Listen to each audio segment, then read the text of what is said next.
Hey guys, hope you're all having a great day. Now for today's video, I thought it'd be a good idea to go into detail about a certain character's origins in the Jurassic Park universe. A character whose popularity appears to have grown to nearly the same heights as that of Alan Grant or even Ian Malcolm. I'm of course talking about Roland, the African big game hunter from the Lost World. Even though he was only featured in a single Jurassic Park film before his untimely death in 2011, Pete Postlethwaite's Roland Tembo seems to have resonated with several audience members and become somewhat of an iconic part of the series' history. In this video, we'll be discussing where exactly the idea for Roland Tembo comes from, what kind of person he really was, as well as his similarities and differences with other prominent Jurassic Park characters in the series. We're going to go into the backstory and origins of Roland Tembo.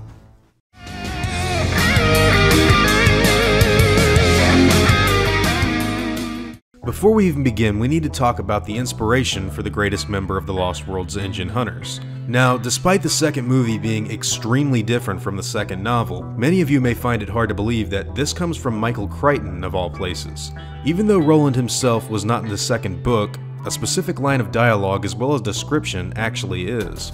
Right before Malcolm's third configuration is given in the novel, Lewis Dodson is busy discussing his idea on setting up a possible dinosaur gaming preserve once he steals InGen's assets. He says the following: "In the modern world, it's a much more serious transgression to shoot a tiger than to shoot your own parents. Tigers have advocates, but now imagine a specially stocked hunting preserve, maybe somewhere in Asia, where individuals of wealth and importance could hunt tyrannosaurs and triceratops in a natural setting. It would be an incredibly desirable attraction. How many hunters have a stuffed elk head on their wall? The world's full of them, but how many can claim to have a snarling tyrannosaurus head hanging above their wet bar?" Now of course, Dodson's dinosaur preservation idea never comes to pass, but the idea is still very much there in the book, and as such was the beginning inspiration for David Koepp's original character that we'd all get to see on film.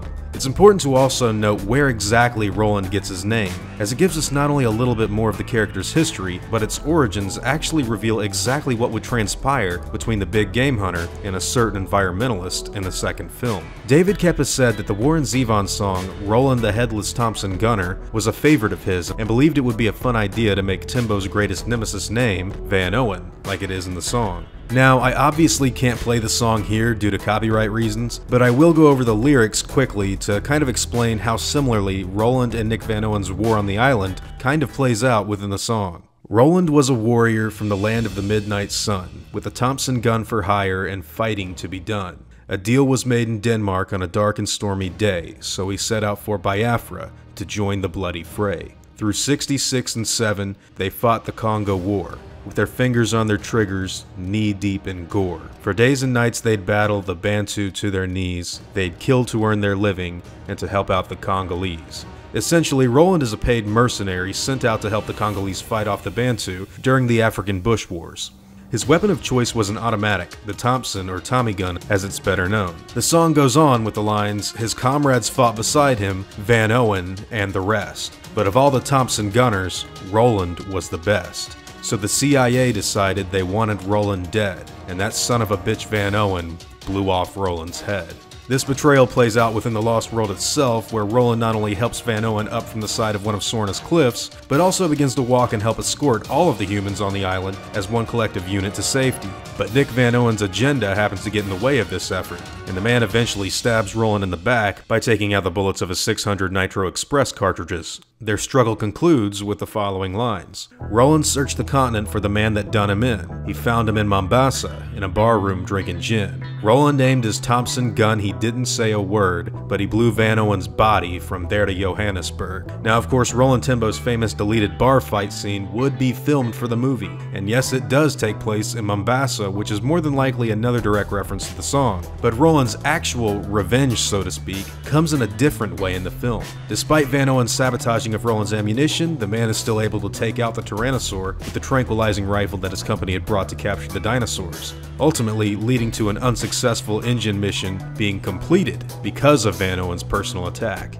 This song by Warren Zevon has become one of my personal favorites, and I'd highly suggest checking it out if you haven't already. It's quite an interesting part of Jurassic Park history that I think many fans will get a lot of enjoyment out of. Finally, the last bit of information we're given on Roland's backstory happens to come from the Lost World script itself. During the portion of the film where the gatherers look over the hunter camp, Malcolm asserts that he can't believe that Ludlow is running this whole operation. Nick Van Owen quickly responds that he isn't, after finding Roland and Ajay within his binoculars. Nick actually states that he's run into Roland in the past before. In Brazil, Roland was spear hunting jaguars, and said that it was immoral to go after them any other way. Van Owen lets us know that Roland rubbed him as some sort of hunting philosopher who'd caused them a lot of trouble on the island. And a bit later within the scene where the baby Rex actually breaks its leg, a drunken Ludlow approaches the African and has a conversation with the man. After asking what gun he carries, Roland states that he's brought his father's 600 Nitro Express. It was made in 1904 and given to him by Karamojo Bell after he took down his last elephant. 8,700 foot-pounds of striking force from each barrel. He'll have to be 40 yards away from the Rex, or maybe less depending on the situation. He assumed it would take a slug to the brain case to bring him down. Ludlow finds this level of danger to be idiotic and stupid, and asks why Roland doesn't just use a scope and snipe him on a hill with a poisoned dart, which gives Roland a very negative reaction, and leads to the man responding with the sarcastic remark that maybe he could just use a laser from a satellite to kill it. That defeated the entire purpose of Roland's trip to Site B. He'd come to this island to put himself in front of the greatest predator that had ever lived. That was the hunt. That was his sole purpose of being here and his goal. He didn't just plan on killing the animal and going home. He wanted adventure and excitement. He wanted to actually work for his trophy and claim it for himself, the greatest way he saw fit.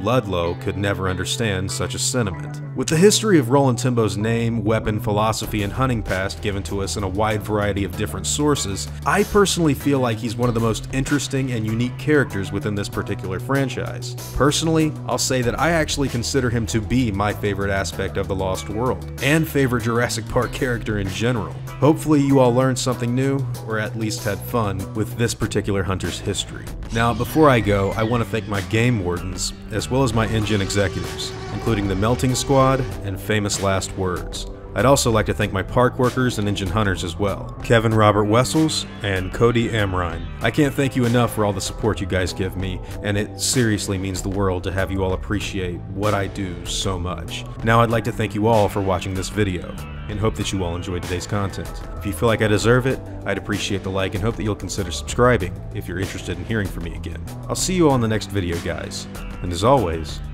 take it easy.